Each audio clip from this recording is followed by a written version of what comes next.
কাল বিকেল বিকেল ভগবানের রথের দড়ি টেনে রাত্রেবেলা চলে গেছিলাম রথের মেলায়। যেতে ইচ্ছা না থাকলেও মেলাটা যেহেতু আমাদের বাড়ির খুবই কাছে, তাই যেতেই হয়। মেয়েটাকে নিয়ে আমি যদি না যাই আর কেই বা যাবে, ওর বাপি তো কাজে ব্যস্ত।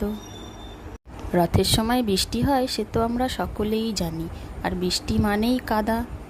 এই নাগরদোলাটা প্রতি বছরই আসে, দেখে খুব ভালো লাগে। এই মেলাটা অনেক বড় না হলেও ভিড় হয় প্রচুর পরিমাণে, আর সেই ভিড় ঠেলতে ঠেলতে আমরাও পুরো মেলাটা ঘুরে নিলাম। মেলা ছোট হলে কি হবে, মনে আনন্দ থাকে অনেক পরিমাণেই। আর এই মেলা ঘুরতে ঘুরতে যেন নিজের ছোটবেলা ফিরে পাই নিজের মেয়ের মধ্যে। বেশ কিছু খাওয়া দাওয়া করলাম, বেশ কিছু কেনাকাটাও করলাম। আর এই মাটির খেলনাবাটিগুলো দেখতে কি ভালো লাগে না বলো। তারপর ইচ্ছে হলো, আইসক্রিম তো সবসময় খাওয়া হয়, এই গোলা আজকে একটু এই গোলা খাই। গোলা নিয়ে নিলাম তাই একটা।